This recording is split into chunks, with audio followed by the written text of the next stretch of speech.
Welcome to another edition of Inspired Stories, where leaders share their experiences so we can learn from their successes, how they've overcome adversity, and explore current challenges they're facing. Welcome to another edition of the Inspired Stories podcast, where leaders share their experiences so we can learn from their successes and be inspired by how they've overcome adversity. My name is Anthony Codispoti, and today's guest is Andy Buiciuc, CEO and co-founder of VillaCare Senior Living. They were founded on the belief that kindness enriches lives. As a second-generation family-owned and operated company, they've come to deeply understand the importance of staying connected. They've created a culture in which both team members and residents feel like they are part of the family. The founders came to America to escape communist persecution in Romania. Excited by the possibilities of what an American education provided, they brought the Romanian mindset of multiple generations living together into the company culture. Now, before Andy first began working in senior care in 2007, he founded and directed a successful digital marketing company, and his skills position him to lead the mutual enrichment of both staff and residents alike. Now, before we get into all that good stuff, today's episode is brought to you by my company, Add Back Benefits Agency, where we offer very specific and unique employee benefits that are both great for your team and fiscally optimized for your bottom line. One recent client was able to add over $900 per employee per year in extra cash flow by implementing one of our proprietary programs.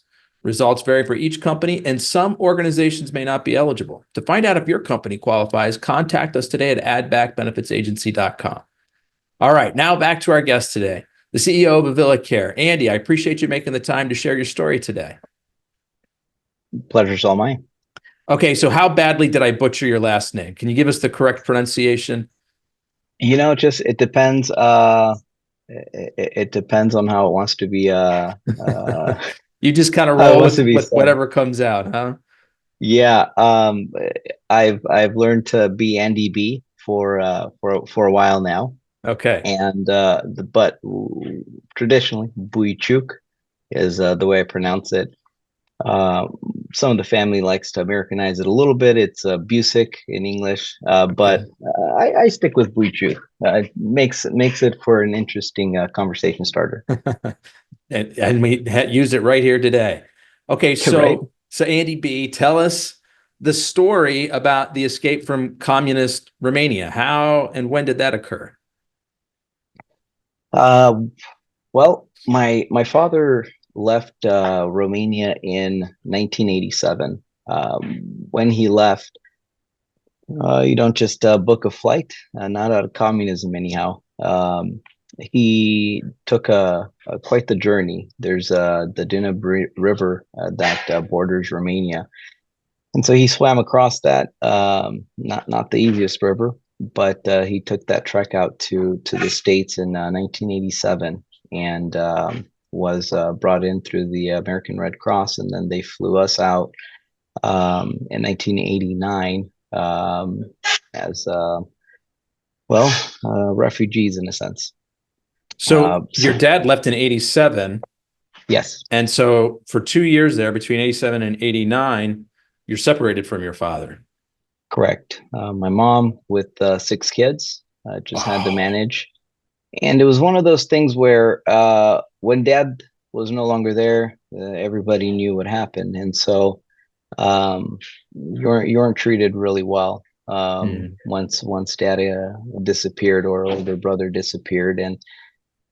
And so mom endured for a little while. It was a little bit over a year and a half total. And then in May of 89, we got to fly out and join dad at Chicago International. And how did that come about? How was it that the Red Cross was able to get you out a year and a half later? That part I'm not too sure, but there were a lot of cases. It really hit the political news that Romania was kind of not as friendly towards Christians as they put out to be. And I believe the Billy Graham organization had quite a bit to do with that as well, and some of the other visiting missionaries that kind of talked about hey, this is what's really going on. And a huge player was Richard Bulbrandt, which died in California not too long ago. Well, many years ago. Um, he testified before Congress out here, and so that's where a lot of that realization happened and how bad it truly is for Christians in Romania. And so the Red Cross and the U.S. government worked with refugees from Romania a lot closer. And as long as you went through the right channels and did the right things, they filled out the process and helped bring your family over. So how old were you when you came over? I was 5. So probably not a whole lot of memories of communist Romania, probably more stories that were told by your parents over the years. That is correct. That is correct. A lot of stories. Parents, I'm a second youngest of 6, so my older siblings did also experience a lot of Romania. And so hearing from them as well as parents definitely got all around knowledge of how it was under communism. Do you think that struggle of coming from such a difficult environment to the land of opportunity shaped you in some way that drove you to the level of success that you found today? So I would say yes. Although I think some can answer no. I say yes because it was instilled in my parents that really, really hard work ethic. You work hard and you do the best you can to make sure that you're able to accomplish and achieve what you need, because you have no idea when what you currently have may be taken away, or when you may be taken away for your beliefs. Wow. And so it really makes when you have opportunities versus under communism, you're really set with, hey, this is all you're allocated. This is the most you can do, unless you want to, scheme and all those other things to get up into the political area. But as the majority of people, you don't have options. And so you come to a country where you do have those options and you say, man, I want to do the best I can for my family. I want to do the best I can for for the area I'm in, to make sure that this type of freedom is maintained and doesn't go back to where we came from. And so it has helped shape what I do. At the same time, for others, that freedom can take them into a different direction. And so you have to kind of make the choice that you want to use that freedom to do hard work versus to maybe take advantage of a system or some other things that maybe some people would veer towards. So tell us about the path that led you to starting your first company, the digital marketing company. Well, it's actually the second company, the digital marketing. I did have a flooring company in Florida that I did for a short while and sold prior to moving to Washington. And so my father, I'll just briefly brush on it. It's somewhat of a funny story, I guess. My father did floors for a long time. That's what he did in the States. That's what he knew. And today, my father's almost 80, and he still works for a gentleman out in Washington. And every so often, he'll call him in when he has specialized jobs, and he just can't understand how my father outdoes some of his younger workers. So that's the ethic I was brought into. You just work hard. And so I started this flooring company, never working a day in flooring of my life. But I said, my dad did it, and I've got a phone, and I'm willing to bet if I get a job, I can get my dad on the phone and know how to do it. This was pre-YouTube. YouTube, you can do whatever you want today on YouTube, but we either didn't have YouTube then, or I just didn't know how to use it. It's too long ago. So first job comes along. I managed to, persevere in getting it. Back in the day, they were called lumber liquidators. I think today they're LL Flooring. Man, I was in that showroom every day asking Mr. Anthony, give me a job. Let me show you what I could do. Young guy, 20s, 21 I was. He finally got a client that was the pickiest and hardest to deal with. And he goes, okay, I'll give you a chance, Andy. Here you go. Threw you right into the fire. Literally into the fiery furnace, triple heat. And so I got on the phone. I just did everything I can to be as nice to Mr. Washington as I could, and had my dad on the phone the whole time. All right, this is what you do. This is how you get it started. This is how you prep the floor. And I did not quit. I wouldn't quit. I knew I had to get a start. I knew I had to do a good job, and I did whatever I could to make sure it turned out as great as it could.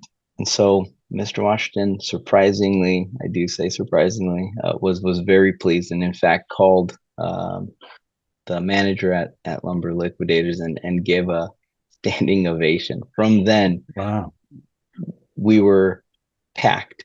So much so, my father ended up moving out to Florida about a year into it. Well, he visited regularly and stayed for prolonged periods until my mom's like, "Hey, listen, if he's out there that long, we're moving there." Yes, come on, free laundry. I love it. And so there's still certain things I'm going to take advantage. Mom's there. I got food and laundry, and so that was the start there.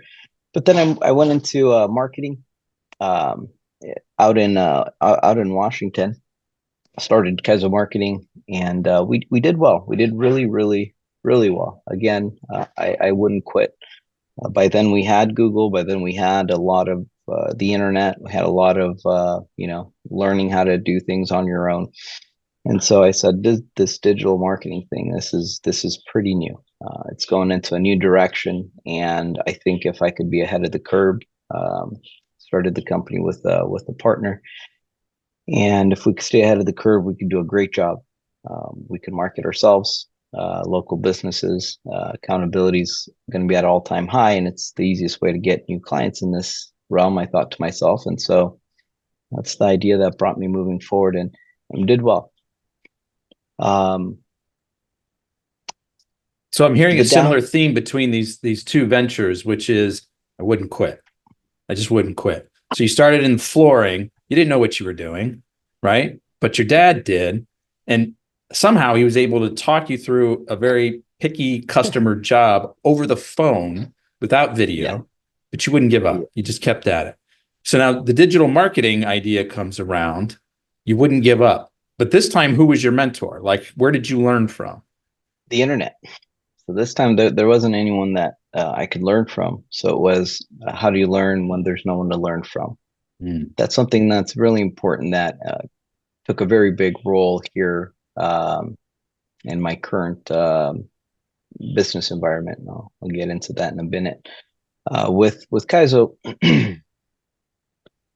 one of the downfalls with the digital marketing, it was really very successful. And for a young man, just married with one kid, it took a pretty big toll because I loved doing what I did. When you take a company and you help them bring in so many new leads, maybe struggling companies or companies that are doing okay, and now they're doing so well that they have multiple offices with chiropractors, dentists, a lot of high dollar per client type businesses that are willing to throw a lot of money at new leads. And so when that happens, they love to try to buy your favor, whatever it is, whether it's taking you out, whether it's free services for you, for your staff, whatever it is. If they can try to buy your services, buy your favor, they will. And so it ended up being maybe 80 to 100 hours easily per week. Wow. Not that I had to work, but I wanted to work because it fed into my ego. It fed into just that I guess that craving, that tend to have of over appreciation. And so because so much appreciation happened, everyone was just so seemingly so happy to have me around all the time. I said, man, I just want to be around this more. And so Yeah. Came to a point where I had to choose between that or being a father and a husband. Mhm. And so I I didn't have the mentorship to know how to be able to do both at that time. I wasn't a very good leader either. Turnover rate at the marketing company was not great at all. Most Mhm. things relied on me because I wasn't very good at teaching others to do what I did, because I felt if I were to give that up, then I'd be replaced, or then I wouldn't be as appreciated. I wouldn't be as recognized. And I needed it to be all about me, because that's really where I felt and found my self-worth.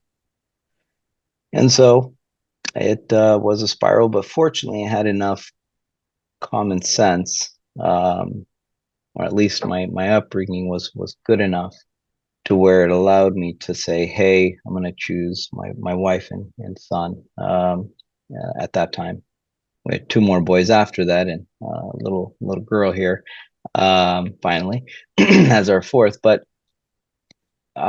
it was at that point where I said, "Hey, I'm going to pull away and find something different." My sister happened to be in, Sorry, I want to yeah, make sure that I get this, yeah, Andy. yeah, So the business was going incredibly well, feeding into your ego, and good on you for recognizing that and kind of calling yourself out on it. But you had to make a choice, right? It's like, I'm spending too much time here. It's hurting things at home. I'm not being a good leader in this environment. But why the decision to get away from it completely? Was there a thought process of maybe just scaling back or becoming a better delegator, hiring people to take some of that? Like, why the decision to get away from it altogether? good question, good point. I did try. I brought in a partner, and um, that that fear of not being as important just kept getting in the way for me truly being able to teach somebody else to do what I was doing. Mm. It was very, very, seemingly helpful on the cover, but beneath the surface, I wasn't. Rather than helping through a problem or through something they didn't understand well, I'd just say, "Hey, you suck. You did not do this good. Don't you know how to do this? Don't you know how to use Google? I learned all of this myself. Can't you learn it yourself?" Um, and so it was a. I think it's the way that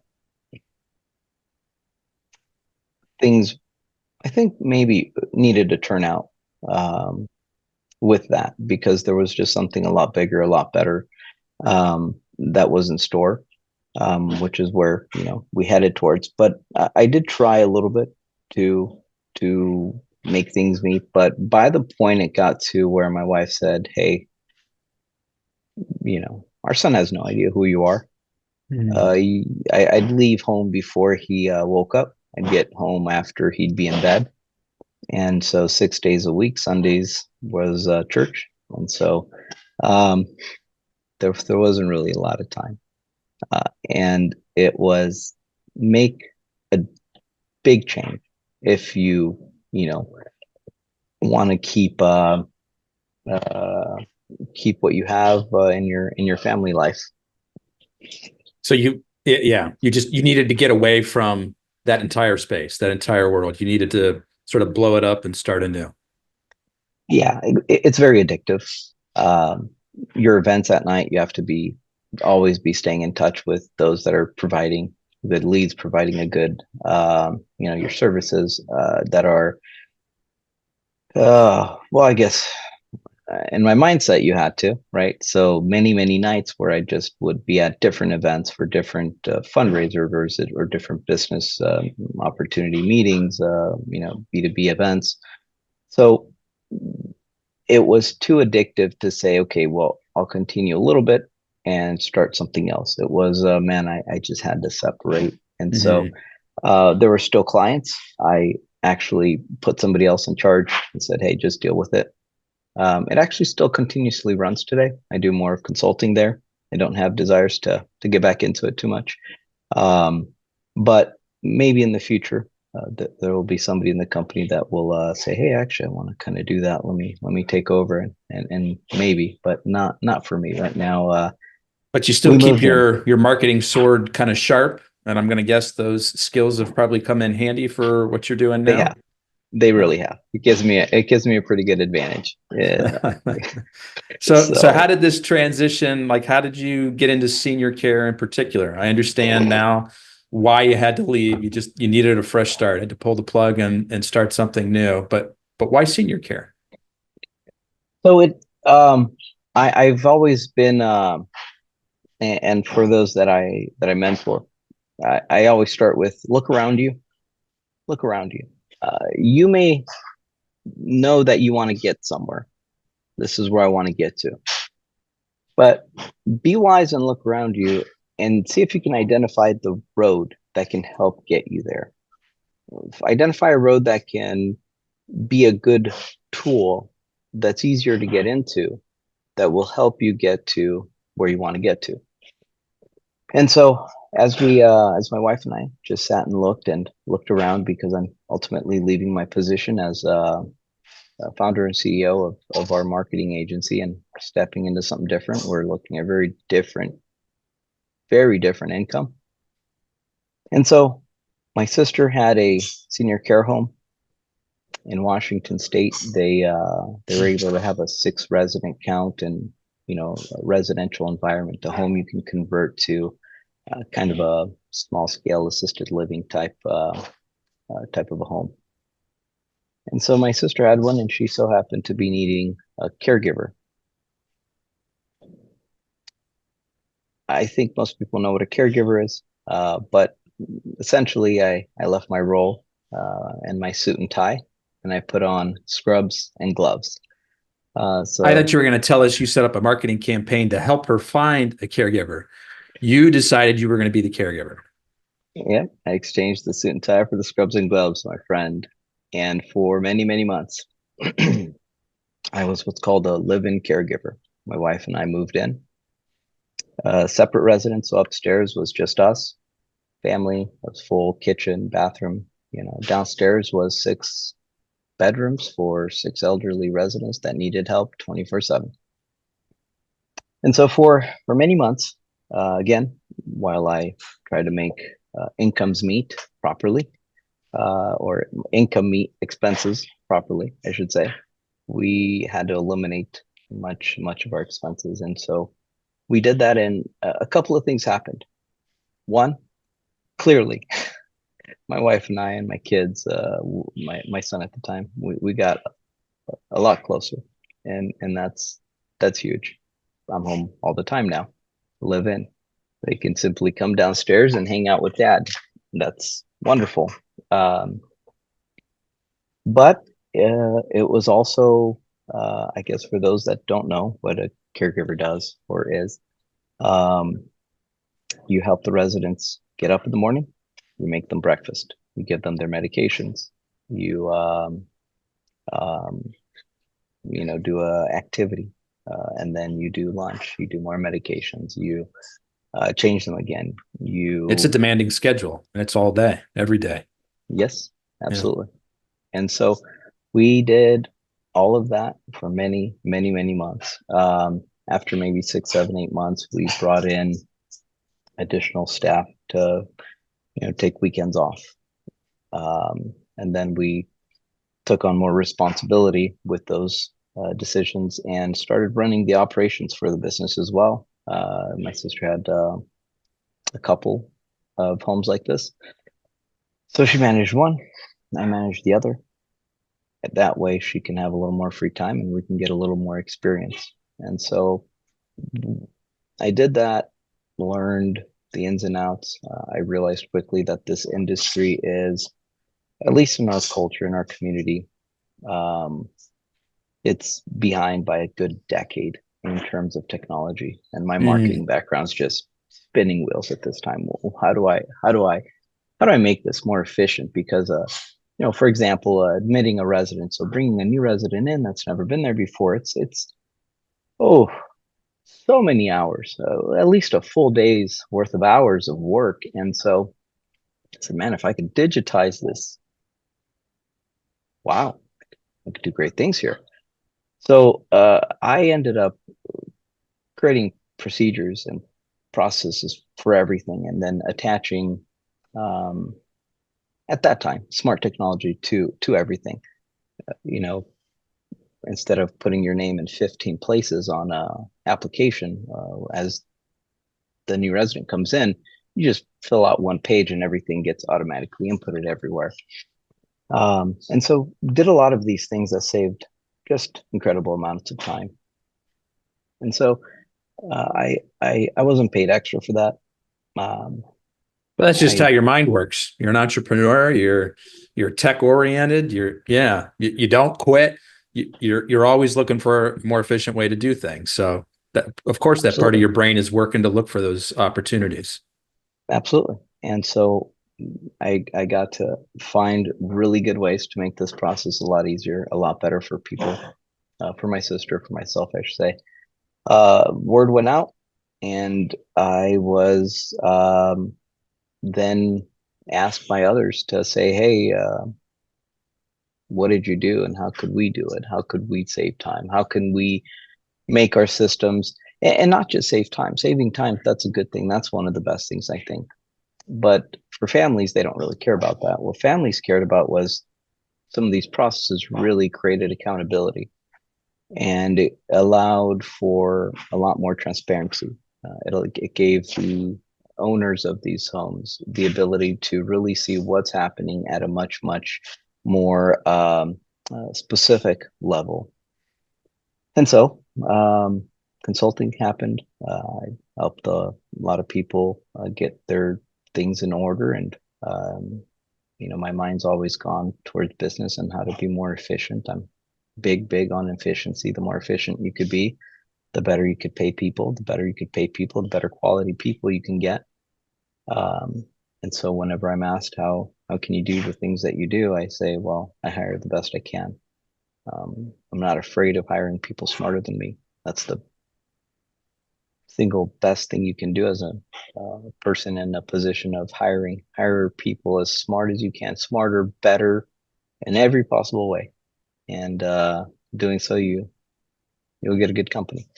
But the start, and why I spent some time on that, is the start for my senior living foundation, or the foundation for my senior living company now, is premised and founded on the fact that I did everything by hand.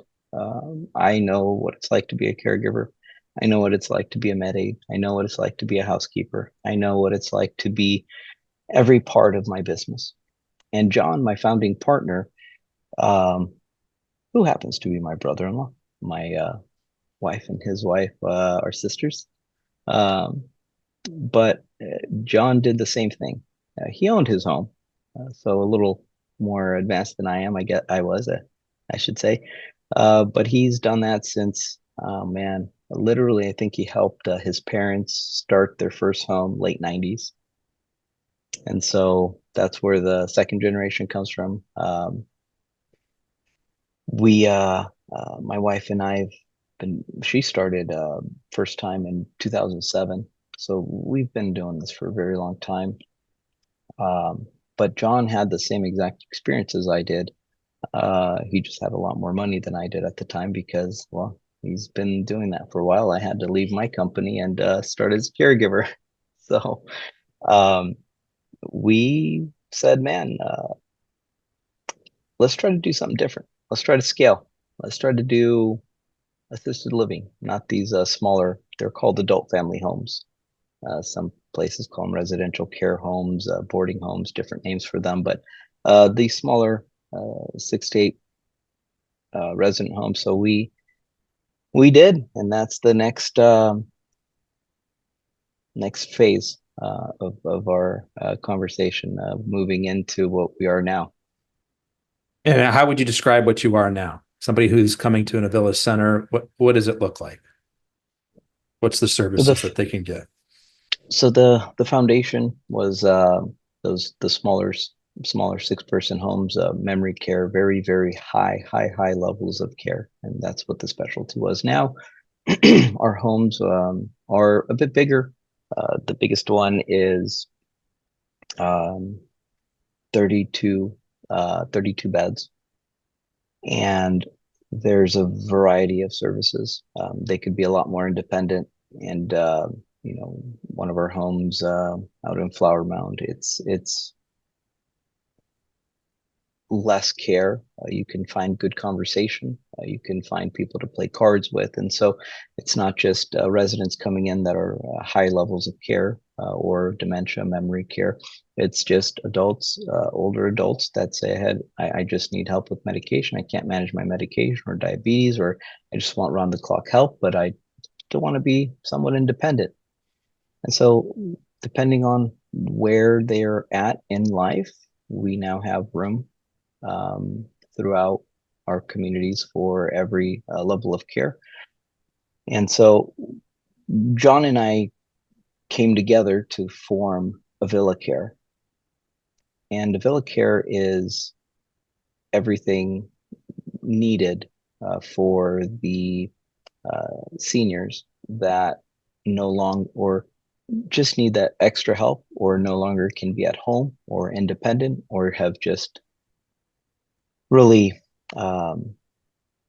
lost a lot of ability to do anything due to cancer or Alzheimer's or different types of diseases, and we're now growing into parts even beyond that.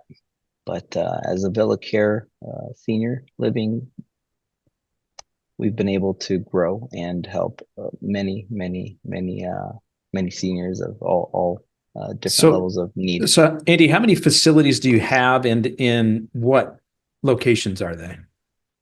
We're in Washington and in Texas. State of Washington, state of Texas. Okay. Correct. Mm-hmm. And altogether, we have 5 senior living facilities. We're looking at 6th facility that combines assisted living and mental health in Seattle. So that would be a 6th facility still under the banner of assisted living, but it combines mental health. And so in Texas, we also have neuropsychology testing and wellness clinic. So this clinic essentially, for the most part, tests for everything mental health related, from depression, ADHD, schizophrenia, dementia, name it, any kind of mental cognitive impairment test possible. We also test specifically for our school district where the clinic's at. Teachers are allowed to open carry. They have to go through rigorous testing. And so our clinic is one of the few that does the testing for that. It's a very, very extensive both background and psychological testing. So it's not just testing for the senior community. It's nope, you've opened this up to any age groups. Correct. Yes. And the growth plan for next year for that is bringing in our psychiatrists for prescribing. We have therapists for all types of counseling currently. We're also going to bring in practitioners for pain management. And so we'll have a full-scale clinic that just helps everything that has to do with the head and helping people get better. And our focus is to use as much of what's around us to help, and improving situations, improving things around you, and then supplementing medication to help get you through. Some people just need medications forever. Some people don't. And so we want to make a distinction between that and say, hey, if you can get through life without, by making changes in both diet and your awareness, what you're doing, fantastic. And if you can't and you need prescription, that works as well. But we want to be as holistic as we can. And so that's kind of the mindset behind that clinic. And so I'm kind of curious from a practical standpoint how you approach that. And I'm overgeneralizing here, so forgive me, but traditionally a psychiatrist, their equipped and their expertise is to prescribe medications. They know how these different compounds work. They know what to look for and certain behavior patterns to know, let's try this one for you. But it's sort of a different skill set, a different level of training that's saying, hey, let's work on your diet and physical activity. And so do you have sort of a team of folks that's kind of helping each individual patient? Good question. So again, it goes back to the foundation. When I started senior care, I started from the ground up and built everything from that perspective, or from that point of view, stemming everything up. When it comes to the clinic, we started with strictly testing with psychologists and therapists, and employed those that had skill sets in multiple areas, and specifically in naturopathic medicine, or had a lot of experience with that, or had maybe a undergrad or additional certifications for areas that we felt worked really well or worked in line with our vision. And so what we wanted to focus on first is our vision. This is the direction that we're going in. And then we brought in people and filled in some of those spots based on here's what the vision is. And then as we grow out to the next level, which is the psychiatrists and the pain management side of things with those practitioners, we're filling them in and plugging them into our vision. And so when we have a client that's diagnosed by our psychologists, or are doing therapy with our therapist, we're using the psychiatrist now to help bring them on the path that they're currently on, or that has been already created or subscribed. Here's what we're going to try to do.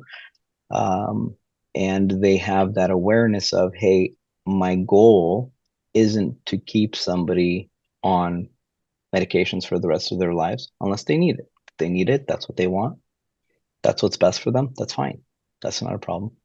But that's not always the case. And sometimes, I'm sure it doesn't ever happen, but I think sometimes it could, that, some doctors are more interested in just keeping the patient coming every month for a prescription, or every 3 months, to build up that clientele that becomes very easy to manage.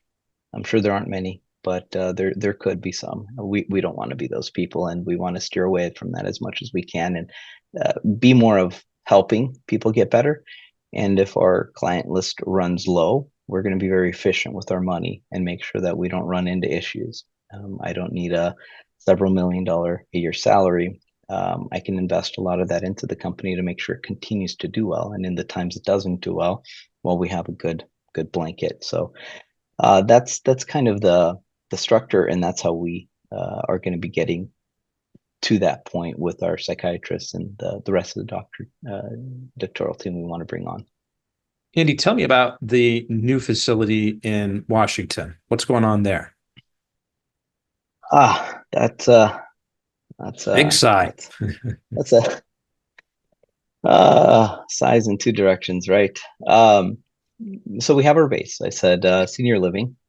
Prior to that, I did marketing well, so I know how to market myself well, and the company. But more so, I think the care we provide is the biggest influencer. But we've established a good base for our senior side, our assisted living, and I want to emphasize that word, assisted living. which is simply people that need assistance in living. And of course, when you think of assisted living, anyone has any experience, 99% of people, mindset goes to geriatric care. Geriatric care means elderly, so the older population. Unless you're a woman and pregnant, then you're geriatric at 30, I think 30 or 31. I was shocked to hear my wife is a geriatric pregnancy because What? she was over 30 with our fourth child. Yes, I was. That's quite a definition. I look at the doctor and I'm just thinking to myself, unfortunately, didn't say it aloud. Ma'am, I think you're geriatric, not my wife. What are you talking about? Oh, Words well, matter, and those ones confuse me. But go ahead with your story, Andy.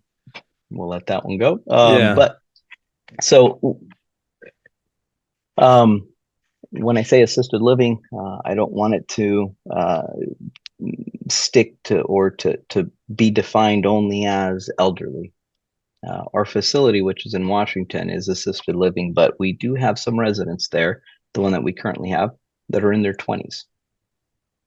Assisted living, by definition, just means people that need assistance in living, regardless of age, regardless of what that assistance is. And so the more general term is long-term care. And so we're under long-term care, assisted living.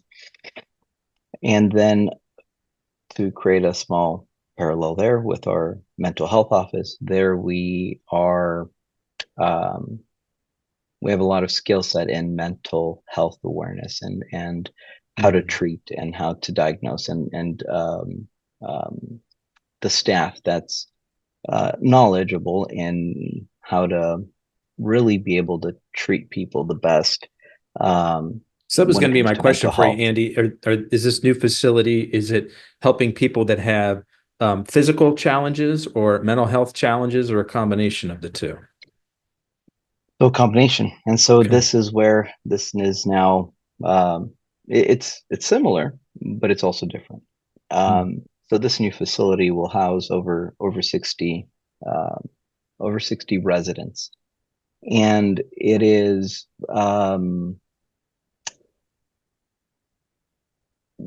going to have that base of assisted living, and then it's going to use the mental health services.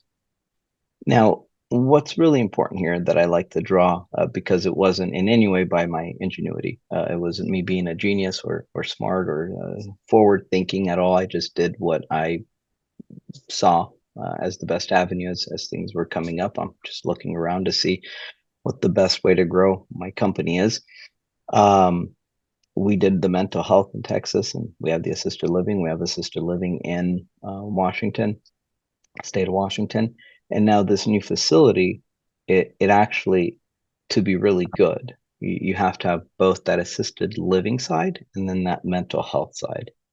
You could do it with just one, the assisted living, open it and hire services, and then you're dependent on whether or not those services are good, those providers are good or not. Or you can have your own base and be able to help your own residents and others.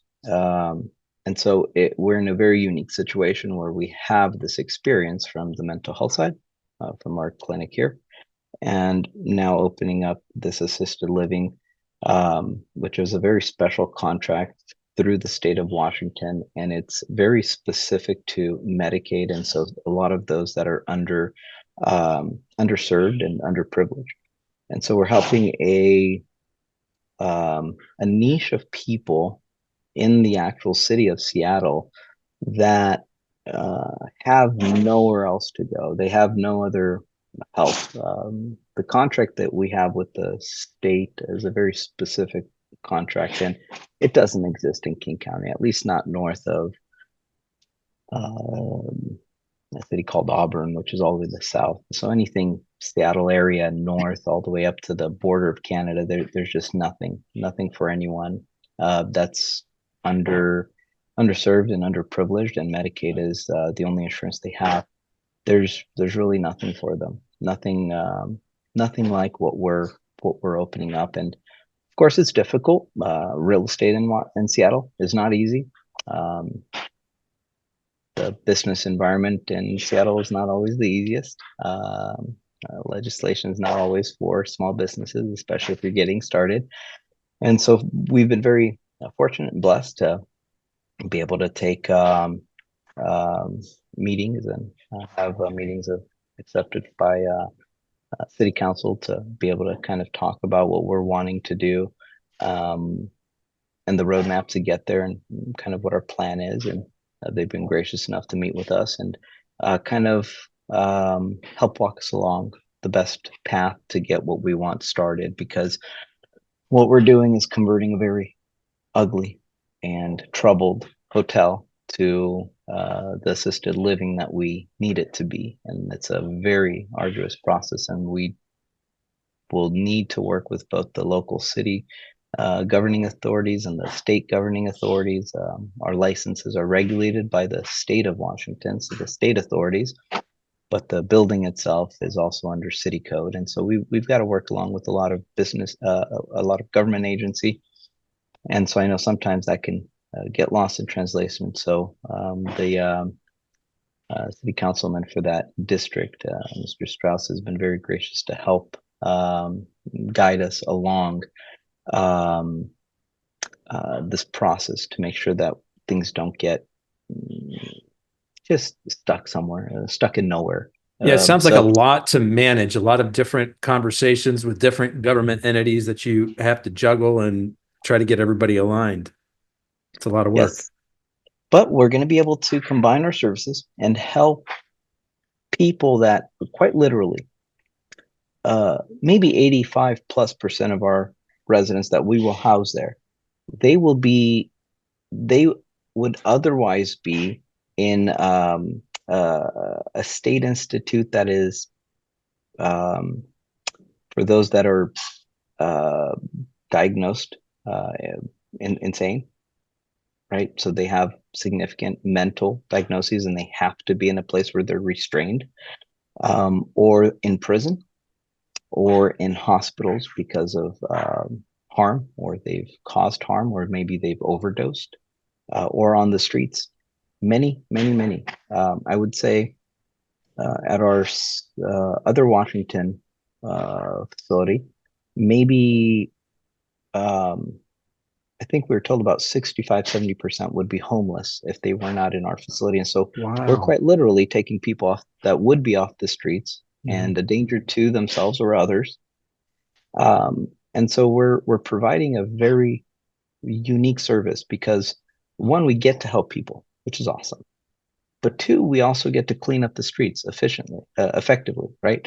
And so that helps everyone, the residents of that city, the city council, because now they have less people to worry about. And so we're filling in a gap that not many people are doing or willing to do. That was going to be my question. Are there other people that are kind of following a similar model? Nothing in Seattle. Really? Nothing in any of the bordering cities. So Seattle Metro, or I shouldn't say Seattle Metro, but Seattle is in King County, and in King County, all the way in the south, the furthest south you can get there is one or maybe two facilities like this. And on the entire west coast of Washington, there's two. Why do you think this is so neglected? Is it because of all the regulatory hoops you have to jump through, or other people not sort of observe the same opportunity that you have? I think there's a combination of reasons that kind of bring you to this. One, nobody really wants to deal with Medicaid. You have to deal with Medicaid insurance. A couple of reasons for that. One, it's really hard to get paid. You've got to know billing, and you've got to have someone doing billing. And it's unfortunate because they don't pay a lot. And that's the second reason. They don't pay anywhere near what the private sector does. And so with the private sector, very lucrative, very booming, lots of these businesses everywhere, because they're highly profitable. And so if somebody's going to do it, why are they going to go Medicaid when they're underpaid? And even when you're underpaid, you're having troubles collecting, but they'll be easy to take money if they think it's overpaid very quickly. But I won't get into that one. I digress. Sticking to the subject, we you have to have a heart for people. If you don't care for people, it's really, really hard to do this type of service, because you can't have money as your number one authority. That can't be the reason you find self-worth and self-value. You have to have a different reason. For me, my reasons are my personal beliefs, my religious beliefs. I follow a carpenter. I happened to walk the earth about 2,000 years ago, and so that's where I draw what I believe in, and what steers my mind and motivation. And so we're able to help people. I have a heart for people, and um, we happen to have the experience, and that's the second part. You have to really know how to navigate this cohort of people, because it's not simple. You have to have specific tasks, specific staff, and staffing's not easy, especially in Washington. We have difficulties. There's a lot of difficulty in finding good staff in Washington. I'd like to say, as a company, assisted living in general has an insane, just a ridiculous turnover rate. Really, really hard to keep good people, find good people. There's just a lot that happens because it's a really hard industry to be in. People are dying all the time. And so you, as a caregiver, have to kind of go through that roller coaster. So often it's really hard. I'd like to say our turnover is almost non-existent. It's so low. We don't lose a lot of staff. My goal is, out of 20 staff and facility, so a facility that has 20 employees, to maybe replace one every 3 to 6 months. And many times, for example, we have one gal that was looking to leave at one of our facilities in Texas because she's getting married, and we're trying to convince her that Dallas is better than Houston. Don't go, girl. We create a family environment because we care. Again, from the top, John and I are family oriented. We're all about making sure that our family is well nurtured and taken care of, and that heart and that mindset goes down towards the rest of how we do everything. And so we bring that mindset to our leadership team, and then we have them bring that mindset and culture to all of the staff and all the facilities. And so they feel appreciated, they feel loved, they feel welcomed, and we know that they're going to be taken care of. They know they're going to be taken care of. So it works well. So because This we is have actually a all question these, I always like to ask on the interview, because I hear from a lot of folks, regardless of industry, the labor market is tight, hard to find good people, lots of turnover, hard to hold on to them. And so, what are the things that you've tried that have worked? And what I'm hearing you say, and maybe there's something else to this, but it's a lot about culture and sort of building this family environment. And you instill this in your leaders and encourage them to, have that mindset and that same treatment of taking care of your employees kind of cascade down, from the top on down. Is there anything else outside of kind of this, family environment, this, hey, we're going to take care of you, you're cared for and you're heard? Anything besides that you guys are doing that you think has been particularly effective in finding and retaining absolutely, good folks? absolutely. Two more things. One, take less profits, pay better. Mm. So Delta does that really well, really well. So I think the story of the CEO of Delta is a great comeback to read anytime somebody has some free time. And secondly is just down to earth procedures. I'm able to create processes and procedures from a place of intimate knowledge. I know, and my staff knows, in every single facility, that everything I ask them to do is something that I have done personally. I know how to walk that walk, and I know how to talk the talk. And it is not uncommon to see me coming into a facility and be there in scrubs. It, it's just one of those places where um, I lead from a place of what's called servant leadership. And that's the type of leadership that we instill in every single one of our leaders. We lead from coming alongside of. We're serving those that we lead, and that's the heart of everything. Servant leadership. So that's a big part of, I think, what makes us as successful as we are, when it comes to staff. And of course, when you have a successful relationship with your staff, your residents are exceptionally taken care of, not without error, but they're always minimized, and everything taken care of in the end. That's great. I'm curious, what's something maybe innovative or different that you've introduced to enhance the patient experience? Ooh, there is quite a bit. Eh, a lot of, depending on which facility and which cohort of people, we're either dealing a lot more with families or we're dealing a lot more with the patients. And so when it comes to families, transparency, and an app that we're developing to help create more of that transparency is one of the keys and answers to that question.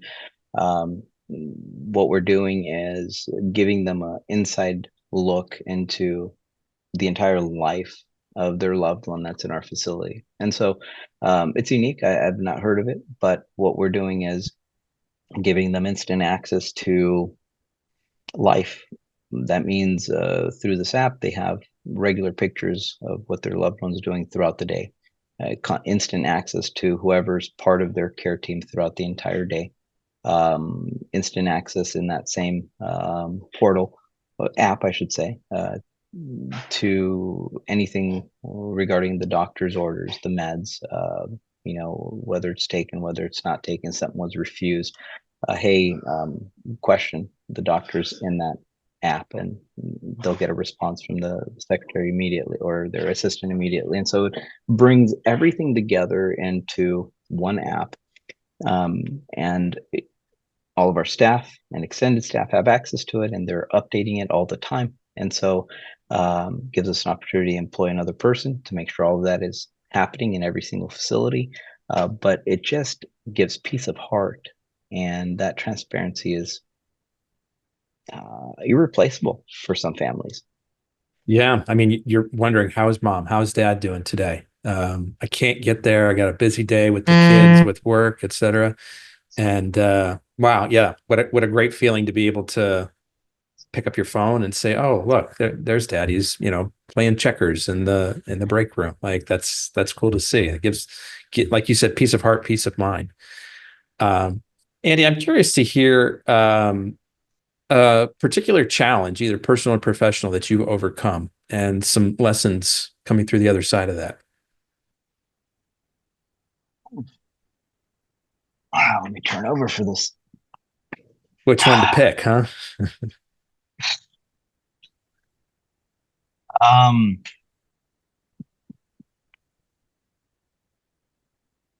There's a saying, I think it comes out of the Spider-Man movie, with great power comes great responsibility. Um, you know, everybody has different giftings in life. Everybody has different things that they're really good at. I don't watch sports, really don't know anything about sports. Sometimes I pretend to. I'll Google who's good and say something. My kids play soccer, encourage sports. I have no problem with sports. We'll watch World Cup. I am more soccer. I'm European, but I do watch Super Bowl as well. Just nothing prior to that. So, but I do enjoy business and efficiency. I love efficiency. I love processes. Those are my two things. Um,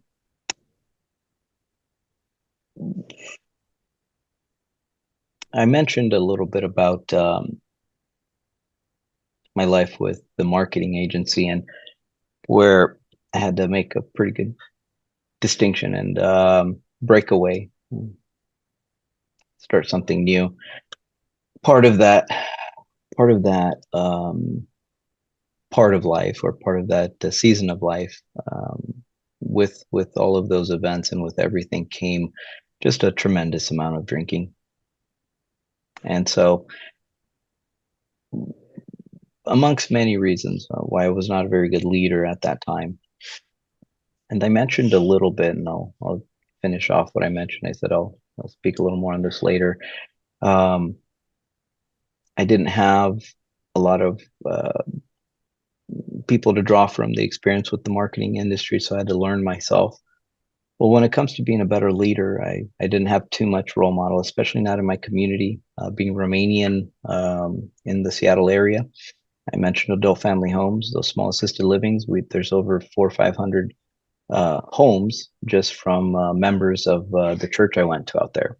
We're very big in that community, very, very big in that industry, but nobody ever went beyond that. And so I never really had any good mentorship in business. I didn't really know how to grow. I didn't know how to be a good leader. I didn't have very good examples and role models on how you could be a good leader in today's culture and today's people. And so I had to learn. I learned from John Maxwell. I learned from many of the greatest leaders by reading books. I became an avid book reader. I love to read. I read everything I can, from 7 Habits to How to Win Friends, right? Dale Carnegie, great. I got the best leadership team that I learned from, and I'm constantly on Audible and just reading and taking notes. And so that's where I learned, and that's who I am today, and that's how I became who I am today by learning from others. A lot of people say, self-made. Although I did build everything, I'm not self-made because I got where I got to by the helps of all of these incredible people that I've gotten to read. They've assisted me in my journey, though they don't know who I am. I know very well who they are. And so I got to learn, but back then I wasn't a very good leader at all. And my decisions were very, very egotistical, very arrogant, very me-centered. And so drinking was a big part of that. And it really took a very big toll in life. A lot of bad decisions, a lot of just wasted time, energy. And not only did it cause problems in my personal life, which again, the ultimatum, one or the other, it also caused legal trouble. And so I had to do a lot of overcoming, other than just leaving the lifestyle and the drinking and all of that behind. There were the legal ramifications of everything. Now, fortunately, I've never done harm to anyone, so I'm very thankful, and protected from that. But there was a lot of things that I've had to walk through, and today those things are still there and affect whatever I need to do moving forward. As you're getting loans, as you're doing all these things, background checks are always part of everything. And so it's always something that I have to go through and explain and say, hey, here's what happened. Here's who I am today. But I had to go through quite a bit of a season of troublesome, being troubled. And what's really good, what good comes from all of that is that I'm very easily able to speak to anyone that's going through a tough season in life, and be able to say that you can overcome it. You can do better. You can always do better, regardless of what you've done, and no matter what hardships you've endured, or no matter how bad things have gotten, there's always a light, and you can do it. You have the ability within you. You just have to choose what your priorities are and who you allow to lead your life. Whether it's MTV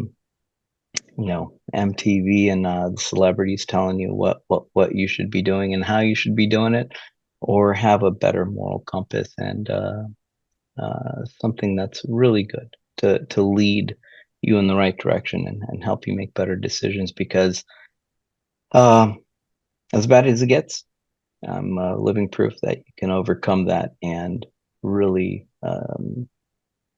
use your gifts and talents to make a really good, strong, and positive impact in your community and in other communities as far as your reach can go.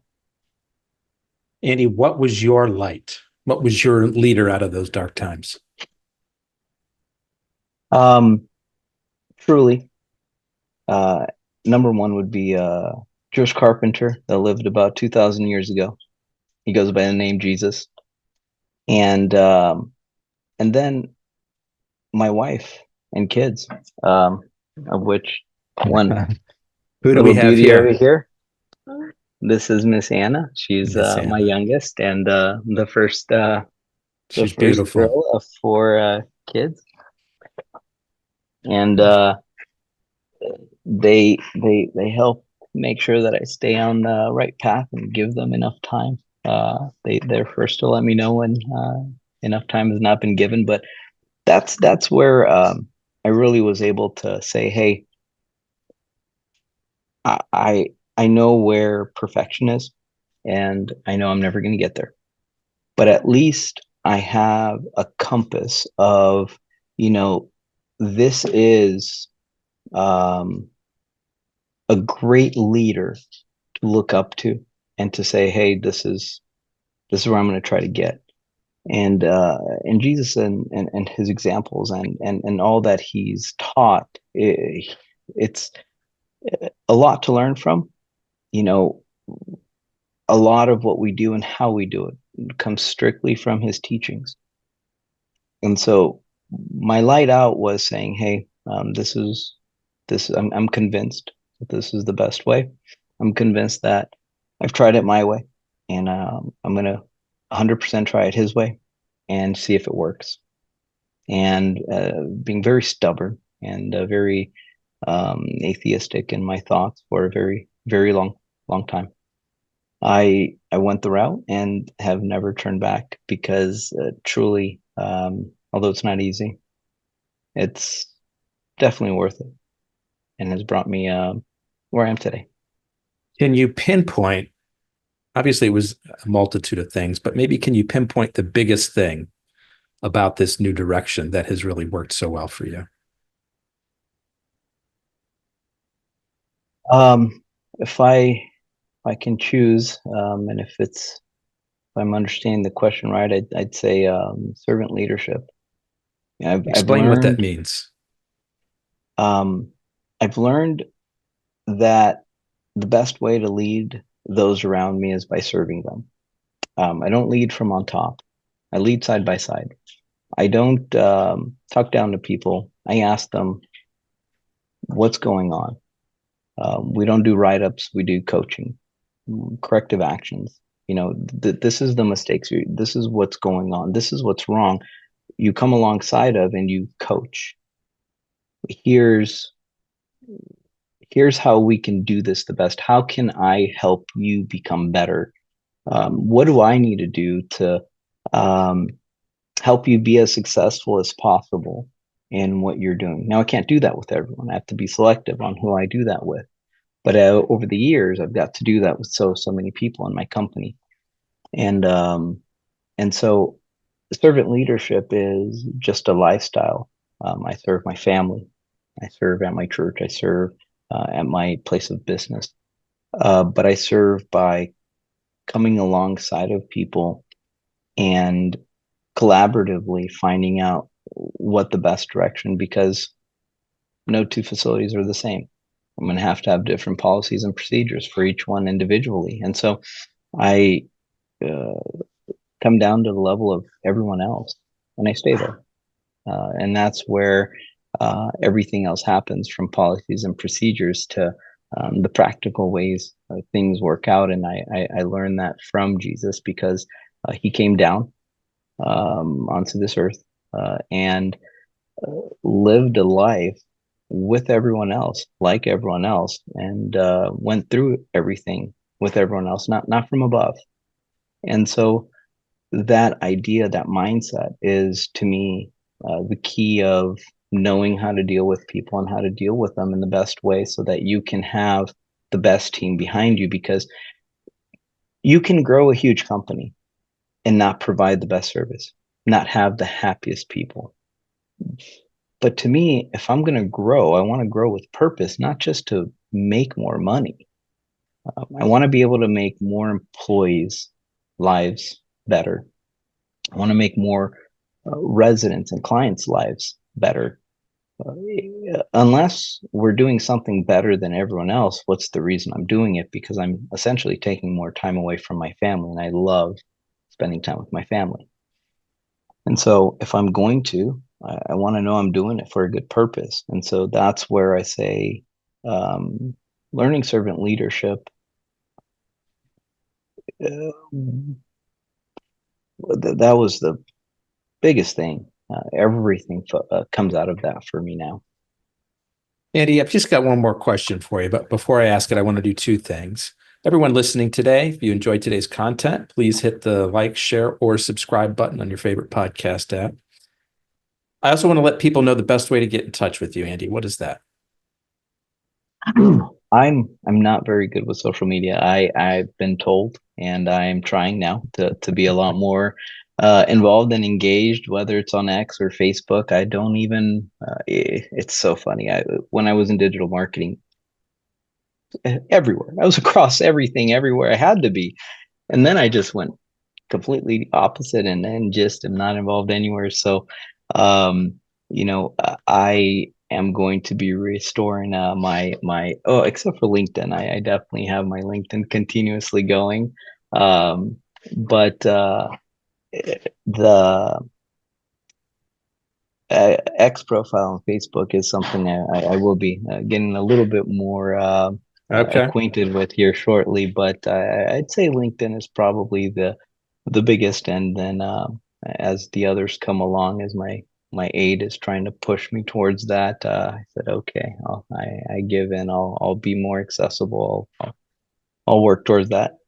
Well, we'll include links to at least your LinkedIn profile in the show notes for everybody. So last question I have for you, Andy, what do you think are the biggest changes coming to your industry in the next couple of years? Well, we know that assisted living is going to hit a big bubble here in the mid 30s. The baby boomers are going to hit peak somewhere 2034, 2035. And so that industry is going to really start changing there. Right now, it's growing at an unprecedented rate. The mental health industry has hit a major crisis, especially in specific areas of the states. There is just not enough providers that are wanting to help people. More and more providers are coming out, but just to continue things the way they have been. And so I think there's going to be a very big push towards getting individualized care, mental health wise, for people versus using cookie cutters all across the board. I think that's going to really start getting forced, because we just can't continue to go the way we are. Things aren't getting better, and they're not getting better because there's a virus that's spreading. It's people's lifestyle and choices that are producing some of the mental health issues. Not all, but many, enough to where if we're able to create a better culture and community as a whole, as cities, as states, we would be able to help people in such a significant way. And I think that's going to be one of the really big changes that are going to really start happening as more people are getting dialed in, and as more of us providers are stepping up and saying, hey, I'm going to pull out of the status quo, and I'm just going to allow my heart to lead, more so than my pocketbook. And I think that's going to be one of the big, I hope that will continue to be one of the big changes. All right. Well, Andy B., I want to be the first to thank you for sharing both your time and your story with us today. I'm grateful for it. been my pleasure. Thank you very much for having me. Folks, that's a wrap on another episode of the Inspired Stories podcast. Thanks for learning with us today.